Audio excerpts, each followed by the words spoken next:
আপনি কি LIC policy নিয়েছেন কিন্তু এখন বন্ধ করতে চাইছেন? জানেন কি পলিসি সারেন্ডার করলে আপনি কিছু টাকা ফেরত পাবেন কিন্তু সঙ্গে ক্ষতিও হবে? বন্ধুরা, আমি রয়েছি সৌরভ। আজকের এই ভিডিওতে আমি বিস্তারিতভাবে বলবো এলআইসি পলিসি সারেন্ডার করলে কি হয়, কত টাকা ফেরত পাওয়া যায় আর এতে লাভ ক্ষতি কতটা।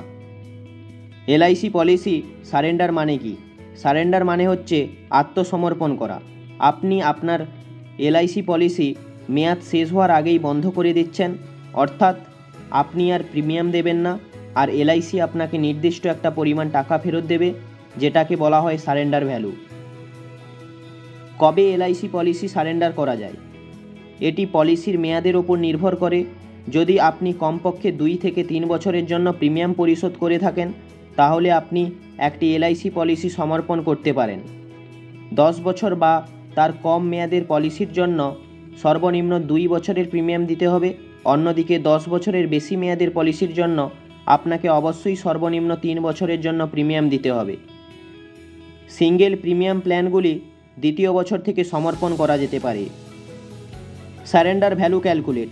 সারেন্ডার ভ্যালু দুটি প্রকারের হয়, গ্যারেন্টেড সারেন্ডার ভ্যালু এবং স্পেশাল সারেন্ডার ভ্যালু।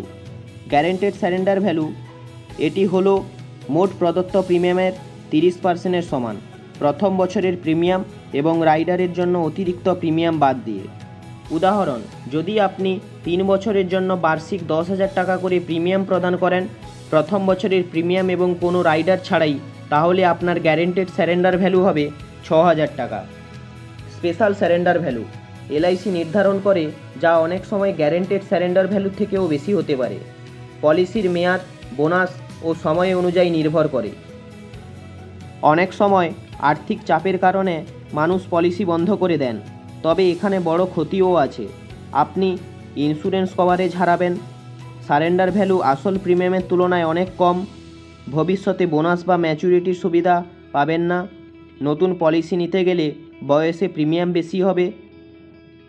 আপনি যদি প্রিমিয়াম দিতে না পারেন তাহলে পলিসি পুরো বন্ধ না করে পেড আপ করে রাখতে পারেন। এতে পলিসি বন্ধ হয় না, শুধু প্রিমিয়াম বন্ধ হয়, কিন্তু মেয়াদ শেষে আপনার জমা প্রিমিয়াম, কিছু বোনাস টাকা পাবেন, আর ইন্স্যুরেন্স কভারেজও কিছুটা থাকে। পলিসি সারেন্ডার করা মানে at last loss, not profit. তাই বন্ধুরা, এলআইসি পলিসি সারেন্ডার করার আগে ভালো করে ভাবুন। যদি টাকার দরকার হয়, লোন নেওয়া বা পেড আপ অপশান ভালো বিকল্প হতে পারে। এই ভিডিওটি যদি আপনার ভালো লাগে তাহলে একটা লাইক দিন, বন্ধুদের সঙ্গে শেয়ার করুন, আর ইন্স্যুরেন্স সম্পর্কিত এমন আরও তথ্য পেতে চ্যানেলটা সাবস্ক্রাইব করে রাখুন। ধন্যবাদ।